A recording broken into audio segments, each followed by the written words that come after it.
प्रिय विद्यार्थियों, मैं doctor Vinod Kumar Singhal, associate professor, department of business administration, government college Sujangarh. अपन ने अब तक विपणन का अर्थ, परिभाषाएं, विपणन के जो विषय वस्तु है उसके बारे में पढ़ा और विपणन किन उपयोगिताओं का सृजन करता है यह देखा। अब हम देखेंगे विपणन का क्षेत्र क्या है। जैसा कि हमने पूर्व में डिस्कस किया था, विपणन की जो नवीन विचारधारा है वह उत्पादन कार्य व विपणन को प्रारंभ उत्पादन कार्य से पूर्व मानती है और विक्रय के पश्चात तक विपणन कार्य जारी रहता है। इस विचारधारा के अनुसार विपणन सतत जारी रहता है। विपणन किसी भी उत्पादन संगठन का सबसे प्रमुख कार्य है। विपणन से ही सारे निर्णय प्रभावित होते हैं, अर्थात विपणन का जो क्षेत्र है अत्यधिक व्यापक है।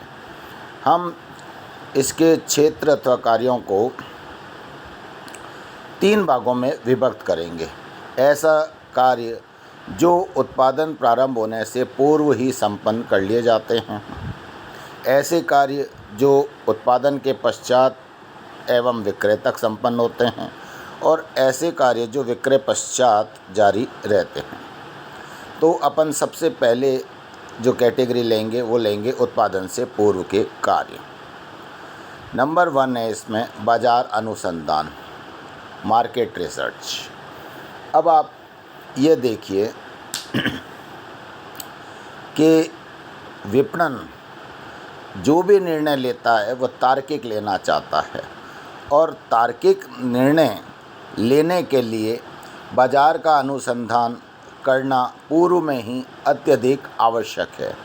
जैसे कि बाजार में हम जो उत्पाद अथवा सेवा प्रस्तुत करेंगे उसकी कुल मांग कितनी है, कितनी मांग वर्तमान में जो एग्जिस्टिंग प्रोड्यूसर्स हैं या संगठन हैं उनके द्वारा मीट आउट की जा रही है। डिमांड और सप्लाई में जो गैप है वह उत्पादकों के फेवर में है या ग्राहकों के फेवर में है। कौन से क्षेत्र हैं जो कि बाज़ार के दृष्टि से अभी संभावित क्षेत्रों के रूप में हैं और उनका पूर्णतः दोहन नहीं किया गया है, जहां यदि व्यवसाय प्रारंभ किया जाए, उत्पादन और सप्लाई प्रारंभ की जाए तो तुरंत बाज़ार पर पकड़ बन सकती है। क्या ऐसा कार्य किया जा सकता है जिससे कि बाज़ार का एक निश्चित अंश चाहे वर्तमान उत्पादकों से प्राप्त करना पड़े, छीना जा सकता है। ये सब चीज़ें इसमें देखी जाती हैं, इनका अनुसंधान किया जाता है और उसके आधार पर ही विपणन व्यूह रचनाएँ और नीतियाँ तैयार की जाती हैं। विक्रय अनुसंधान। विक्रय अनुसंधान में यह देखा जाता है कि माल का विक्रय जो वर्तमान में किया जा रहा है अन्य प्रतिस्पर्धियों द्वारा, वह किन शर्तों पर किया जा रहा है, किस प्रकार से किया जा रहा है, किन क्षेत्रों में किया जा रहा है, विक्रय कितनी मात्रा में होगा, विक्रय वर्ष के किस अवधि में सर्वाधिक होता है, विक्रय की दृष्टि से कौन सी जो अवधि है वह लीन पीरियड अथवा शिथिल अवधि है जिसमें कि बहुत कम विक्रय होता है, ताकि उस अवधि को मेंटेनेंस इत्यादि कार्यों के लिए सुरक्षित रखा जा सके, कर्मचारियों के ट्रेनिंग के लिए सुरक्षित रखा जा सके। और ऐसी कौन सी अवधि है जिसमें डिमांड सप्लाई गैप होने के चांसेस बहुत ज़्यादा हैं, क्योंकि विक्रय अत्यधिक मात्रा में होता है और संभव है कि सप्लाई विक्रय हेतु जो डिमांड रेज़ की जाती है ग्राहकों द्वारा उसको पूर्ण करने के लिए पर्याप्त न हो, तो उसका प्रबंध एडवांस में ही करना पड़ता है। उत्पाद अनुसंधान। उत्पाद अनुसंधान में इस बात का रिसर्च किया जाता है कि वर्तमान में बाज़ार में हमारे प्रतिस्पर्धी जो उत्पाद हैं उनमें क्या विशेषताएं हैं, ऐसी कौन सी विशेषताएं हैं जिससे कि ग्राहक अभिभूत हैं, और ऐसी कौन सी विशेषताएं हैं जो वर्तमान में जो उत्पाद प्रस्तुत किए जा रहे हैं उनमें नहीं हैं, लेकिन ग्राहक अगर वो विशेषताएं उत्पाद में हों तो उसे हाथों हाथ लेने को तैयार हैं। जो पूर्व में उत्पाद अगर अपन बेच रहे हैं और उसके संबंध में कुछ परिवेदनाएं या सुझाव ग्राहकों ने दिए हैं उत्पाद सुधार के लिए, तो वे कौन से सुधार हैं और उनमें से कौन से सुधार तुरंत एग्जीक्यूट किए जा सकते हैं, इस चीज़ को देखा जाना है। तो इन सब चीज़ों का अनुसंधान किया जाता है ताकि उसके अनुसार उत्पाद में सुधार करके और वह उत्पाद बाज़ार में प्रस्तुत किया जाए जो कि ग्राहकों को, क्रेताओं को तुरंत ही स्वीकार्य हो। विज्ञापन, विक्रय तकनीक एवं नीति अनुसंधान। भविष्य में विज्ञापन किया जाएगा या नहीं किया जाएगा, कितनी मात्रा में किया जाएगा, विज्ञापन के जो माध्यम होंगे वो कौन से होंगे, विज्ञापन पर जो व्यय किया जाएगा वो कॉस्ट स्ट्रक्चर के अनुसार कितना अफोर्डेबल है। कॉस्ट स्ट्रक्चर के अनुसार अफोर्डेबिलिटी का मतलब यह है कि मूल्य हमें प्रतिस्पर्धी रखना होगा। उस मूल्य को रखते हुए और हमारा नॉर्मल प्रॉफिट सुनिश्चित करते हुए हम विज्ञापन पर कितना अधिकाधिक व्यय कर सकते हैं और उस व्यय को देखते हुए कौन सी बेहतर से बेहतर विज्ञापन के माध्यमों का चयन कर सकते हैं। हमारी विक्रय तकनीक क्या होगी, electronic, online, physical, door to door या डायरेक्ट सेलिंग, क्या सेल विक्रय तकनीक हम अपनाएंगे और या मध्यस्थों के माध्यम से जो भी विक्रय तकनीक अपनानी है इसके संबंध में तय करना। एवं नीति अनुसंधान, विपणन की नीति क्या होगी, विभिन्न नीतियाँ इसमें हम शामिल कर सकते हैं, जैसे क्रेडिट पॉलिसी क्या होगी, हमारी सेल्स रिटर्न पॉलिसी क्या होगी, और भी जो नीतियाँ हैं इसके संबंध में वह हम तय करते हैं। क्रय प्रेरणा अनुसंधान, यह हम हमारे विक्रय को अधिकाधिक बढ़ाने, मार्केट शेयर जल्दी से जल्दी और अधिकाधिक प्राप्त करने के लिए यह अनुसंधान आवश्यक है कि ऐसी कौन सी क्रय प्रेरणाएं हैं जो ग्राहकों को सबसे ज़्यादा लुभाती हैं और जिन्हें प्रदान करने से हमारा विक्रय तेज़ी से बढ़ सकता है। इन क्रय प्रेरणाओं को ज्ञात करना और इन्हें प्रदान करने की व्यवस्था हमारे जो फाइनेंशियल कंस्ट्रेंट्स हैं उनको ध्यान में रखते हुए करना।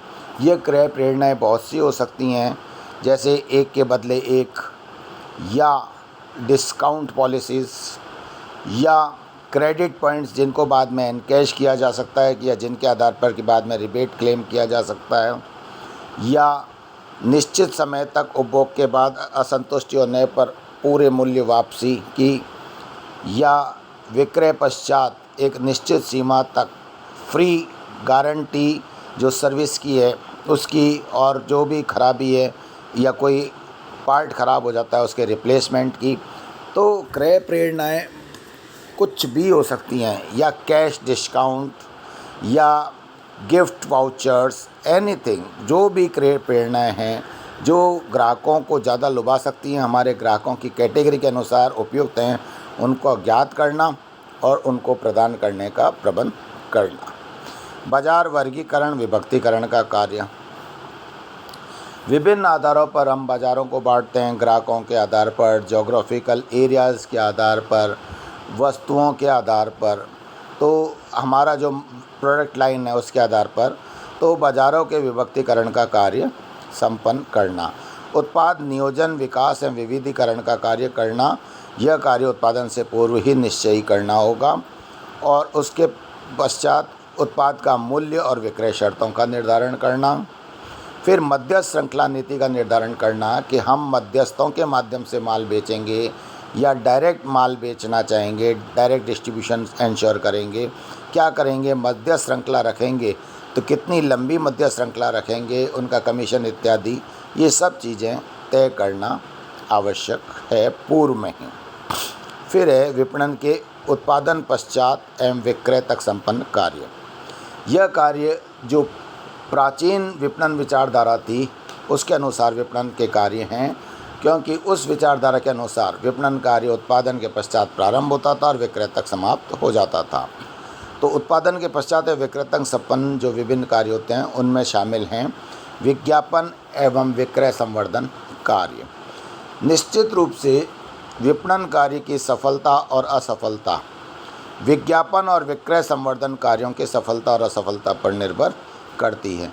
तो हमें बहुत सतर्कता से विज्ञापन की प्रति, विज्ञापन का प्रारूप, विज्ञापन का माध्यम, विज्ञापन पर व्यय, विज्ञापन एरियाज़, विज्ञापन का जो फ्रीक्वेंसी है, रिपीटेडली जो विज्ञापन देना है, इन सब के बारे में हमें ध्यान रखते हुए विज्ञापन अधिकाधिक करना होता है और विक्रय संवर्धन के कार्य भी करने होते हैं। जैसे जो हमारे वितरक हैं उनको लुभाना, ग्राहकों को लुभाना, इसके लिए विभिन्न प्रकार के इंसेंटिव्स प्रदान करना, ये सब कार्य विक्रय संवर्धनात्मक कार्यों में आते हैं। फ्री डिस्ट्रीब्यूशन, डेमो देना, मेले प्रदर्शनियाँ लगाना, कुछ भी कर और सेल्स प्रमोशन करना।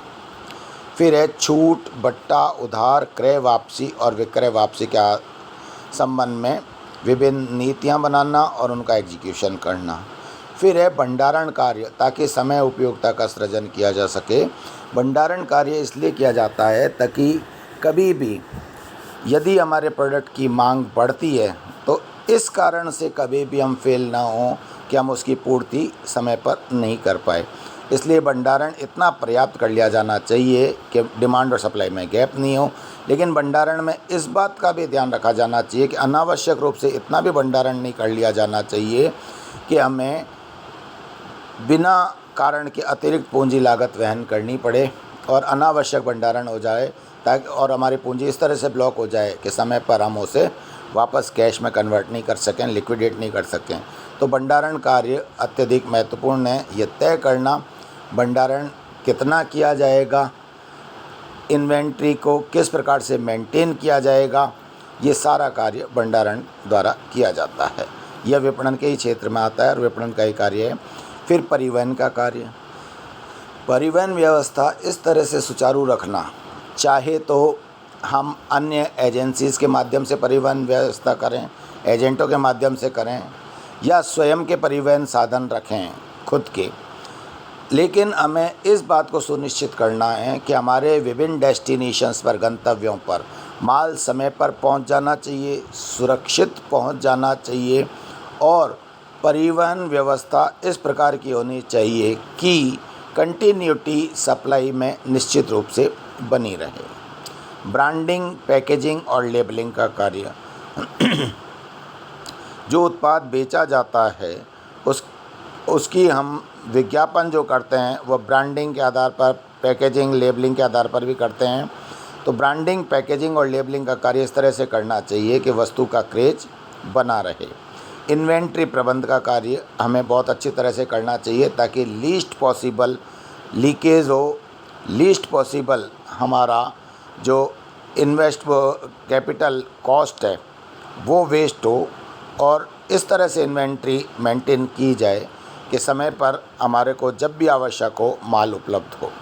कार्यशील पूंजी व्यवस्था का कार्य, विपणन में पेटी पेमेंट्स कई बार करने पड़ते हैं, छोटे छोटे पेमेंट्स, जैसे वाहनों को पेमेंट करना, मजदूरी का पेमेंट करना, गोडाउन में छोटी मोटी मेंटेनेंस का पेमेंट करना, ये सारा कार्यशील पूंजी है जो विभिन्न परिवहन से संबंधित, भंडारण से संबंधित, विज्ञापन से संबंधित, इन्वेंट्री से संबंधित कार्यों के लिए करनी होती है। तो इस कार्यशील पूंजी की व्यवस्था का प्रबंध करना ताकि इसके अभाव में कोई कार्य नहीं अटक जाए। जोखिम वहन का कार्य यह तो सदैव करना ही होता है, क्योंकि हम जो पूर्वानुमान विक्रय के संबंध में लगाते हैं हमेशा वो खरे उतरें ऐसा आवश्यक नहीं है, और हमेशा हमारी जो विपणन व्यू रचनाएं हैं वह सही जाएं यह भी आवश्यक नहीं है, क्योंकि हमारी जो विपणन व्यू रचनाएं होती हैं उनकी सफलता और असफलता हमारे प्रतिस्पर्धियों की विपणन व्यू रचनाओं के सापेक्षिक निर्भर करती है। और कई बार हो सकता है हमारे अत्यधिक जोखिम हो जाए और हमारा नियोजन सफल ना हो पाए, तो हमें उसके लिए तैयार रहना चाहिए और क्या वैकल्पिक व्यवस्था हो सकती है उसकी पहले से खाका तैयार कर रखना चाहिए। प्रमापीकरण और श्रेणियन का कार्य, जो माल और वस्तुएं हम बेचेंगे उनके प्रमापीकरण कर देना चाहिए, श्रेणियन कर देना चाहिए। इवन सेवाओं में भी हम प्रमापीकरण और श्रेणियन करते हैं। सी फॉर एग्जांपल अगर फ़्लाइट में जा रहे हैं तो बिज़नेस क्लास की क्या फैसिलिटीज़ होंगी, कितना ज़्यादा कंफर्टेबल सीटिंग होगा, और उनको क्या चीज़ फ्री सर्व की जाएगी, सर्विस की फ्रीक्वेंसी क्या होगी, ये सारा। तो A category, B category, C category, executive class, normal class, third class, ये प्रमापीकरण भी कार्य का ये तो है श्रेणियन, और प्रमापीकरण भी माल का कर दिया जाना चाहिए। स्टैंडर्डाइजेशन आजकल तो कुछ चीज़ों में है, जैसे एग मार्क है,